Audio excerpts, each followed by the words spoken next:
Of these recent direct-to-DVD/streaming DC animated features, it is quite safe to say that the 2020 adaptation of Mark Millar's Superman Red Son, directed as they all seem to be by Sam Liu, is one of the best among them. Red Son as a text is not without sloppy, self-admiring seams, although it may be the best or only worthwhile comic from mostly hack writer Mark Millar, the putridly self-adoring, unimaginative, adolescent attention-seeking that defines Millar's work set comic books back several decades via garbage such as the Ultimates. The entire Ultimate project was a creative error, a completely miserable joke, as we all understand now. The hyper-hack Civil War event, the disgusting mistake that was the Old Man Logan series, the inspiration for an extraordinarily overrated film, of course, and the quite objectively completely meritless kick-ass pandering vomit. If you like Millar, you are an easily entertained Arrested Development defective mistake of a comics enthusiast, and we at AOD have the fieriest contempt for you all. The tragic fact is that Mark Millar is a clout-hungry materialist Scottish, sadly, ingrate and clearly intensely inferior to the vaguely over-exalted Grant Morrison. Millar is the opposite of his potential idol John Wagner, an American who was shipped over to Scotland with his family as a younger lad, and claimed he was much better off for it, whereas Millar sees his quaint, graceful surroundings and thinks, ew, I'll be more popular and have more money and materials in America. Ew, I'm not as popular in Scotland or England. Ew, America is so much more popular. Oh my god. Alan Moore has remained in Northampton almost all of his life. Grant Morrison at least alternates between Glasgow and LA, according to his website, at least. And Millar, according to research, does remain in Glasgow, and would like to focus more upon the real world, compared with the Hollywood environment and the prospective fantasia of American superhero comics at large.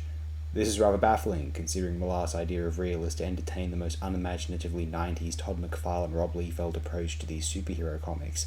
Add blood and guts, more edginess, more adolescent banality. Millar couldn't be further from more. He has never remotely approached the care and consideration of Morrison's best work. Even Morrison's new X-Men reads like a here's how it's done made, whether the buying simpletons know that or not. And no one who reads a portion of 2000 AD's best work considers Millar's legacy to be worthy of originating from that British comics icon.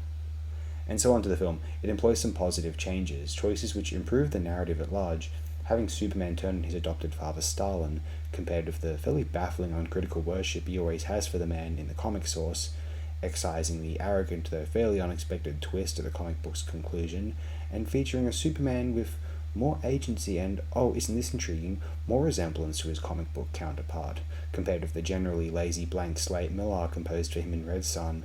The Superman of this film is coddled into believing the Soviet propaganda and becomes the idealistic embodiment of the socialist endeavour, and becomes a character not alike, whom John and Martha Kent would raise in another, more traditional timeline, and then when he learns of Stalin's deception and the scale of Stalin's mass killings, he slaughters Stalin in a rage.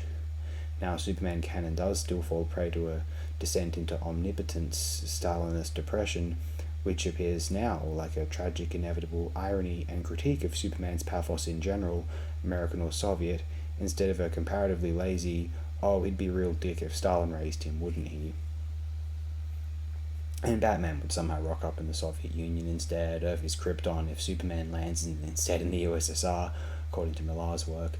Luthor invents Bizarro, or an equivalent of, and the Green Lantern Corps also still exists, was the Roswell event in Millar's text, but more viably occurs as it did in traditional comics mythology in this film here.